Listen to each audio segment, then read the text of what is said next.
done built studios for like Damon Albarn and stuff that the Verve, Richard Ashcroft's working in. In fact, he was knocking about chatting to Steve White and Damon Minchella and Ashcroft and all them. Reckons all really sound guys as well. Yeah.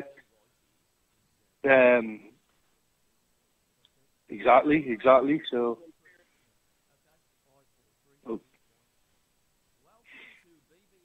On SRB Radio, in association with Griffiths Clothing, joining me today is my old mucker, Hassel. Can we start again? Yeah, you can. What'd you do? What did you fuck up? I didn't fuck up. Your level was too high. So.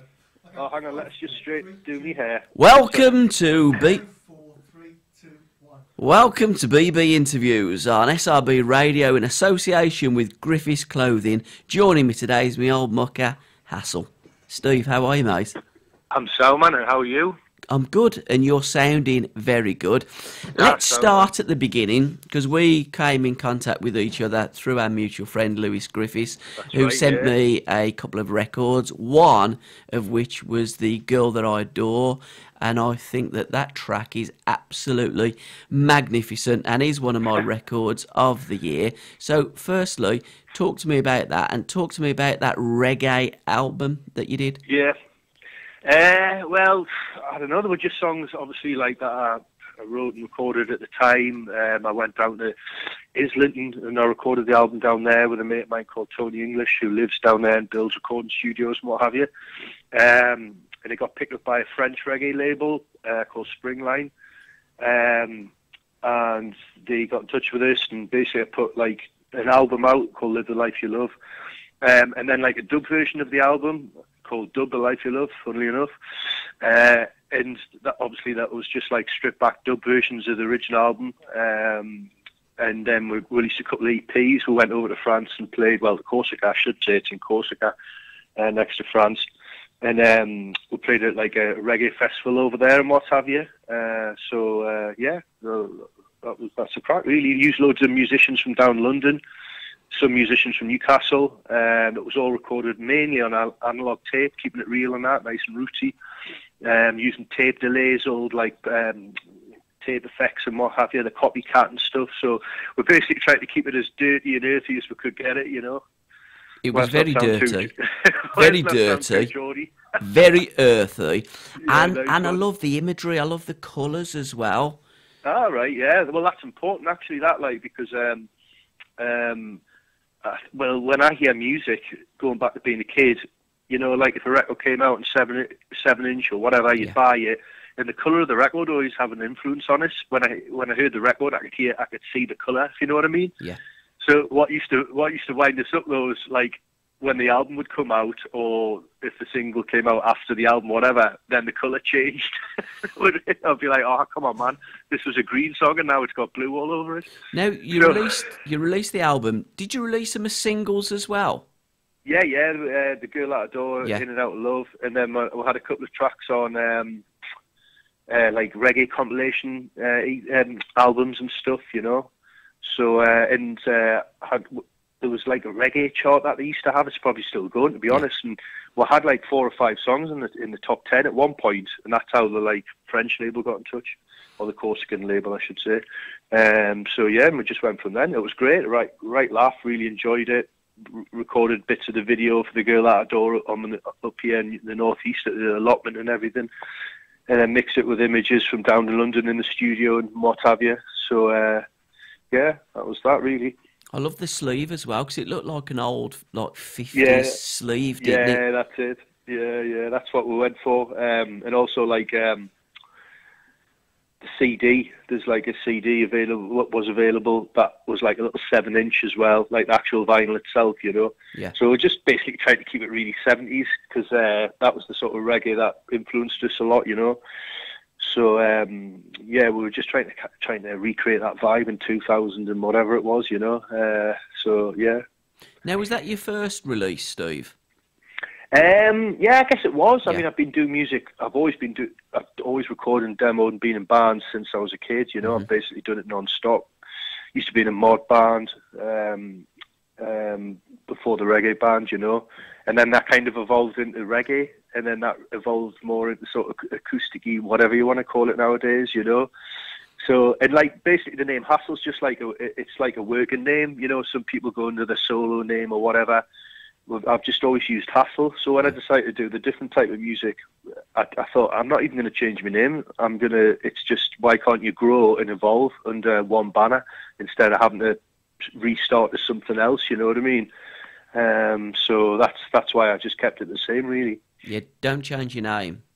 Yeah, man. You know, that's what you do, whether you started off reggae, then get more soulful, get more folky, get more funky, whatever you do, artists, you know, develop and go down different paths, and it's not saying then that you're not going to go back to urban reggae roots at some time, but at the moment... Which I still do. Exactly. You know, when I do it like live set, there's still reggae songs in it. It's just they're outweighed by the other songs rather than the other way around. You know what I mean? But the most important thing is they all fit together. It's not like, Jesus, that's a bit extreme from that to that. It's, you know what I mean? It's nothing like that at all. So yeah.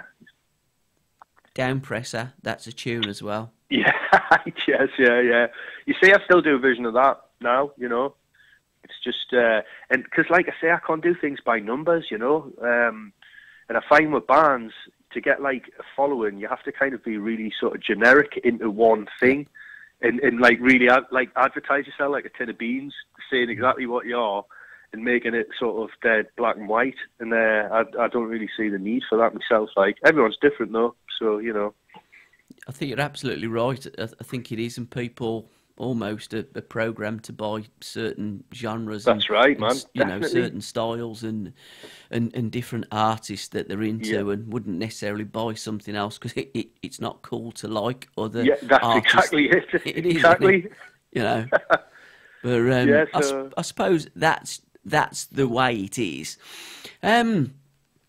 So London and Islington, where are you between? Are you always down south and up north? No. I'm very much up north, to be honest. It's just like I say, I went that, London's a funny thing because it's always like been a part of my life because my dad's actually from Highbury in London. Okay. But I've lived up here my whole life, you know, up in Newcastle. But like obviously, like as a kid, he supported Arsenal, so I supported Arsenal initially.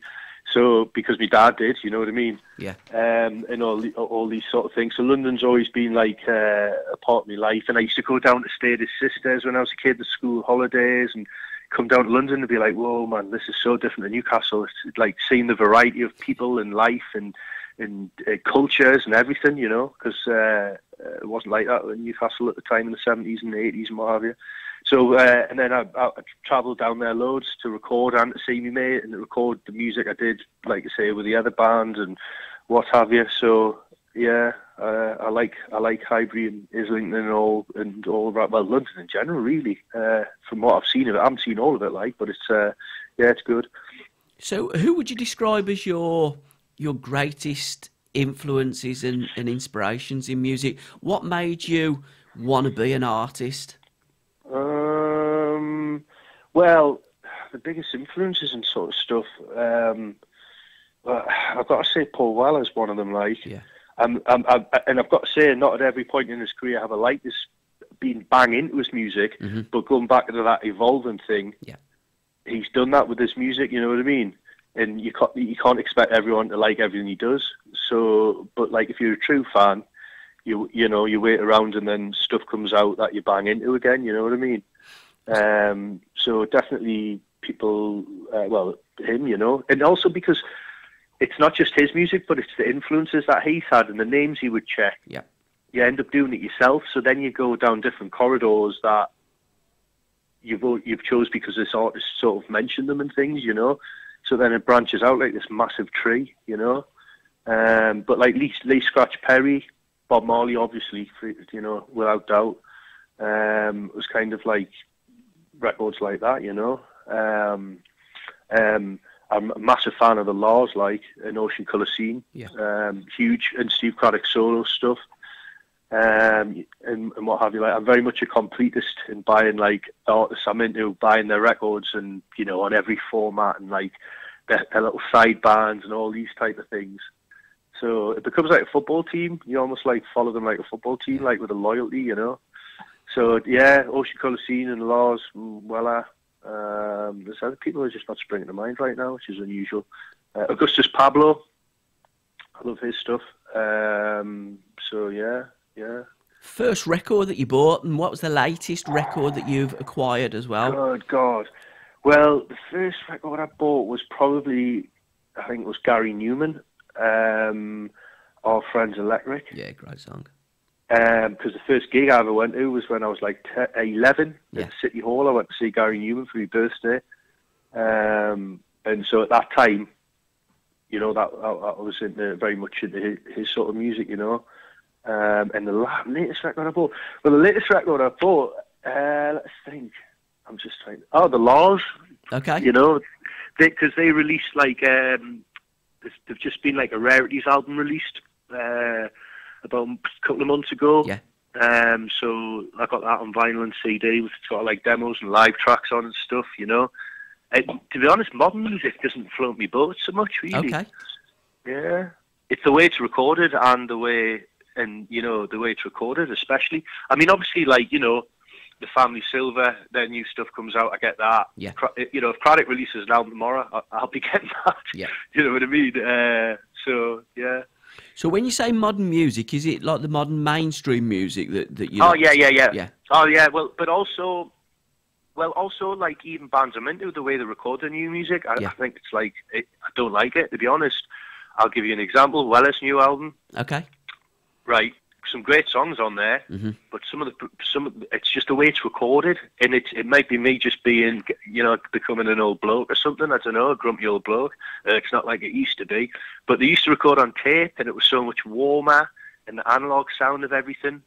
You know, if you compare, like, listen to an album like Wildwood, and you listen to, you know, like anything from there, you know. And you can hear the kick and you can hear the bass, you know, like Hung Up and stuff. You can really feel the bass and the kick. If you've got, like, it's in the room. You put new stuff on by any artist, you know. I'm just mentioning artists I'm into, and it's just not the same, you know. And that's a massive part of the recording. Of the appeal for me is the, like you said before about colours and stuff. It's the sound of it, and it gives you a texture and a feel. And then it's the way it's recorded. And sometimes you think, you know, that's a really nice song, but for me, I just don't like the production, you know, because it's all digital and what have you, so it takes the soul out of everything. Talking of soul and a bit of ska, Toot to the Mitals you gigged with. Talk to me about that. Well, yeah, we played with them at the O2 Academy in Newcastle, 2 years on the bounce. Someone must have got in touch, I think, and asked if we'd support, which I was obviously, like, absolutely thrilled about. Like, you know, there's no two ways about it, and that was excellent. I didn't meet the guy, unfortunately, but yeah, that was brilliant. Really enjoyed it. There's loads of clips up on the YouTube channel. Something nice to look back on and what have you. And it was a great gig because obviously, like, there was loads of people there I knew, and loads of people that come to see us, and they obviously come to see us on Toots and the Maytals. But yeah, it was excellent. I really enjoyed it. So, would you describe that as today your biggest gig that you've done so far? Yeah, probably. I mean, I've played with Alton Ellis and Josh Shaka, Bob Andy, Parliament National. But I would say the Toots one, would be. I've supported, like, the guy out the Wonder Stuff not long ago, and the guy out the Blue Tones just like the other week. But I've got to say Toots and Maytals, all day long. That is one hell of a gig. It is though, isn't it? No, totally. I mean, you just don't turn them down, do you? No, because it's when he's belting out the classics in front of you. Yeah. You know what I mean? It's just, like, unreal. You stand at the side of the stage, having a little spy. It's watching because, you know, they're just so good. They're so grooving. Really grooving. Now, your new stuff, it's different, isn't it? Like we say, you know, music and everything, it is a journey. You're going down a path where it's more acoustic. Yeah, definitely. Your latest track, Slumber. Yeah. It looks as though you've got a mate, the U2 in... it's me and Dave. In your shed. That's the one. And you jam on it. And then you go and get it mixed up and recorded, and it sounds great. Cheers, man. Well, yeah. Well, basically, Dave is me. Like, I've shared an allotment with him, like, for about 18 years. And when I first met him, he was just sort of doodling about on the guitar, and I had like the band and all that. And then years passed and what have you. He would like sit and jam with us when I played and all this sort of stuff, and it just went on and on and on. And then it got to the point where when I was doing the new stuff, I was like rehearsing at the shed, and I started like teaching him the parts and everything. Yeah. And then he started picking them up and everything, and I was like, why didn't you just play them with us? So I write all the stuff, play him what I want him to play, and then he plays it and puts his own little, twist on it. And so like we'll rehearse at the allotment and we'll record videos and what have you, and then like I'll just do recording in the house, but I try not to put too many tracks on it because I want it to be sort of empty and spacey. And also so that if you then see we're live, it's not like here's this big dramatic thing on record and then you see someone live and loads of elements are missing, So I try not to overload it with overdubs. So your new stuff, is it going to be on an EP? Is that where you're aiming to go? Yeah, definitely. We've just got to do 2 more tracks and then we'll put it out on the like Bandcamp thing, and also the reggae albums as well, because they're not available at the minute. Yeah. So I'm going to put them up. Well, basically, as soon as I get this JPEG back off me, mate, I'm going to put them on Bandcamp as well. The dub album, the normal album, the EPs, and all that. And then the new stuff, which I'll all put up at the same time. An EP, with like 4 tracks on, and then I'll finish off an album. Let's have a name track to the EP. What's it going to be called? Is it going to be called Slumber? And is that going to be your main track? I don't know because, to be honest, like, well, some of the other stuff that I've got up my sleeve, like the really, like, some of it's really melodic, and I don't know what I'm going to call it yet. Yeah. But I know that there's some great songs lined up to go on it. In fact, the ones that I've done and put out are kind of classed as like the weaker ones. It's just I started recording them first, and like there's different sort of not style of song, but there's just different songs. Like some of them, like the Slumber one's more of a kind of like a menacing type of thing, whereas some of the other ones are much more sort of brighter, melodic, sort of tracks, So I'll probably have a mix of everything on the EP. But I'm really looking forward to it being heard, because I'm like you should be. I'm proud of it. Well, if I wasn't proud of it, I wouldn't be releasing it or recording it, to be honest. So, yeah. So what are the other tracks on it then, Steve? Well, there's stuff like, let's think, Let It Go. Yeah. Distance. There Comes a Time. I like that one. What else? God, I've got a bloody loads. I'm trying to think of the set list. Distance, Slumber, There Comes a Time, Memory Lane. That's a big one. That's it. That's one like I Can Imagine Ocean Colour Scene. That's obviously been influenced us a lot on that track. Yeah. So there's about 12 songs altogether.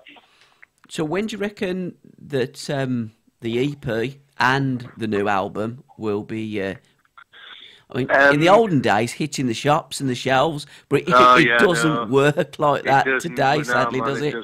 It doesn't, and it's so hard to make an imprint these days because there's so much stuff, and it's just a whole different world doing music now with 47 than it was 20 years ago. It's as football is, the two things, well, boxing, everything, well, society. It's such a different place, so I'll just release them through Bandcamp, and that'll probably be soon. I might even put 2 of the tracks out just anyway as individual tracks, or maybe like an old, because to me I still think of the A side and B side. If you release a single, or like if an artist releases a single, I always like them to release at least another track on it as well. Else, so I'll probably just do that. Any plans for vinyl with the new stuff?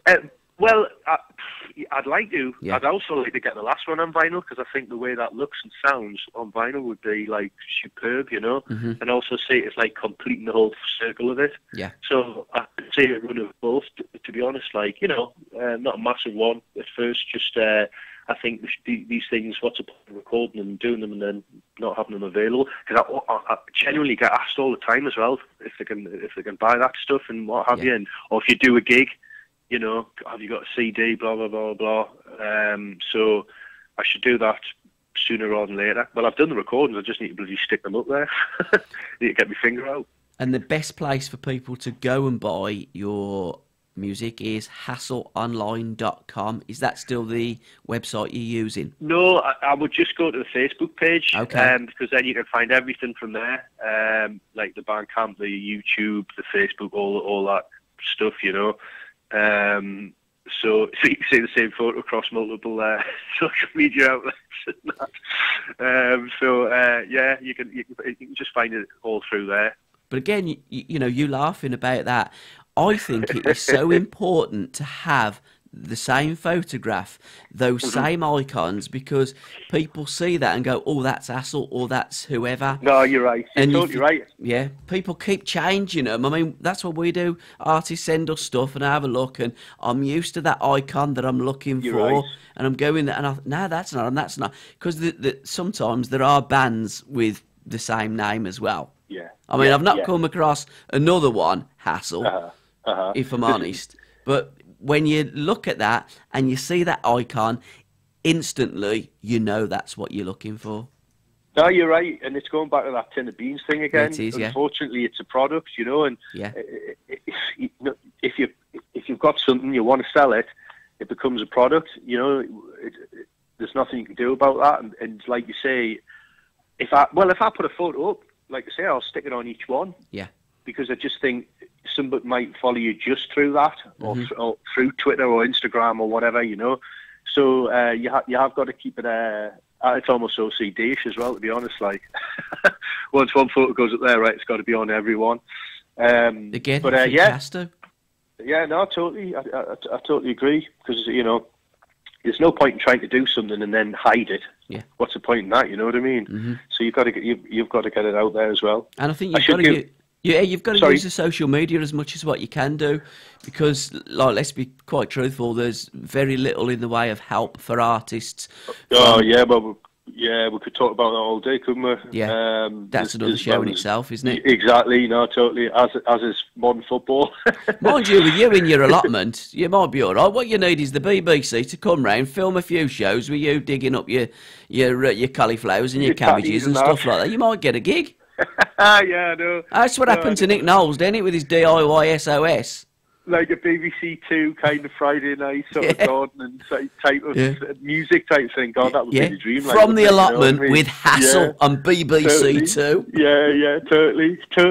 I can picture the imagery already. Now that would be all right, man. That would be good. I watch a lot of them programs anyway, like all the outdoor programs I like and everything. So I wouldn't be complaining one little bit.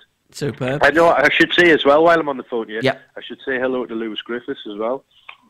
Yeah, a while back he did an article on me, and I, on his clothing page, website, what have you. So I want to thank him for that, because that was much appreciated. But you know, exposure and all that, like you say, it's who you get help from, isn't it? You know, it's not easy to get these days. So. You know, and record companies have the money, so their acts get back, don't they? Sadly, what happens with record labels, they usually invest in actors and TV presenters and stuff like that. Yeah, totally. You know, and people that do game shows. Yeah, I know, totally. and when you're coming up to Christmas, even more so, it's ridiculous. I just can't believe it. There are so many brilliant artists out there making wonderful records, overlooked day and night, and then, like, I mean, I think last year the biggest selling solo album was Bradley Walsh, and he'll probably get it this year as well. No, it's Chasing Dreams. Incredible. It is, man, it is, and because they think they've got like exposure already before they're Yeah. involved with them. That's why they do it. I mean, going back to like the soap actors back in the day, Jason Donovan and Yeah. all that. That's when Kylie, all them started releasing records and what have you. And I think then they just found a winning formula, didn't they?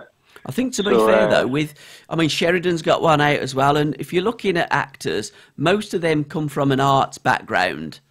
Yeah. With somebody like Nick Knowles, the song slayer, I mean, I don't know who from Universal thought it was a good idea to give him an album. Nick Knowles, is that the guy who does the gardening? No way, man. Yeah, I know. I mean, he's done a lot of charity work, and good luck to the kid. And I thought it was for children in need or comic relief, but now he's got an album out. A proper, bona fide, serious album. Oh, proper, yeah. I mean, it's not a serious album in my eyes, and looking at the internet, in many eyes on that as well. But somebody from Universal gave him the gig, and he's got an album out. Listen, fair play to him. I've got no against him. Yeah. What have you? But you know what I mean? Come on, man, that's just ridiculous. I mean, there's loads of younger bands out there, right? That I'm not going to be into just because, I say, I'm 47, so the lyrics that they're singing about and the content isn't going to really appeal to me. But it is to their generation, and that's what it's about. And they're the bands that should be getting picked up on, And also not just young bands as well. Think of all generations, because say like you say, I'm 47. I can't listen to the lyrics of an 18-year-old and necessarily get into them and relate to them at this stage in life.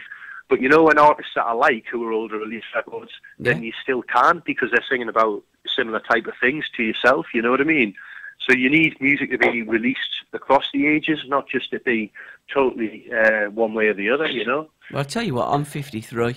And I'm still listening to 18-year-old kids making great music, and I'm loving it just as much as the guys my age, And I just think a great song, great song with great lyrics, great chords and great harmonies. I just think, and hooks and all the rest of it. I just think a great song is a great song, and it's got a shelf life of generations for me. Well, it has really, because I mean, you take Teenage Kicks or something. The lyrics to that are obviously from a teenager's perspective, but if that comes on the radio, you go nuts to it, because it's that classic. Yeah. So I guess, like you say, for some the lyrics, whether recorded the day, yesterday, whatever, it's irrelevant if the beat and the melody gets you going as well. You know.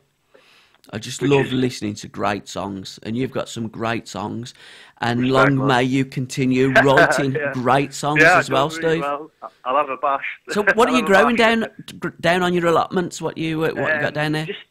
Just the usual stuff, really, like tatties, courgettes, leeks, tomatoes, chilies, peppers, garlic, apples, and what's it? Had a shot of cucumbers, not very good. Okay. Beetroot, loads of stuff, man. It's ridiculous, Sweet peas. What happens is there's loads of people down there, and often we get given other little bits and pieces off other people to grow. If they've got too many this, too many that, and then so you end up with a mixed bag of all sorts in the end, as does everybody else as well. But it's great. I absolutely love it. What's your favourite veg? Oh, I love onion. Yeah. I love onion. And it's like potato as well. Potatoes got beef tatty. I have tatties with everything, Mm-hmm. What about you? What's top on the Gabby veg chart? I must admit, I do like a cauliflower and a cat. I like the veggies, but man, definitely. Definitely. You can't beat a good veg, but I mean, mine come from Tesco's and Sainsbury's and Asda and stuff like that. Unfortunately, not from an allotment where it's a proper taste. Yeah. They must have loads of allotments down in Birmingham. Yeah.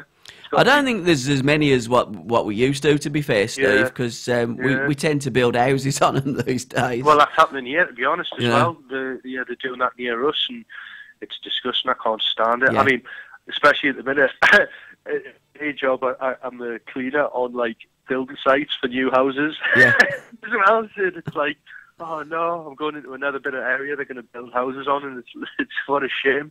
It's just like it's spreading out. But anyway, again, that's life. It's society. Things change.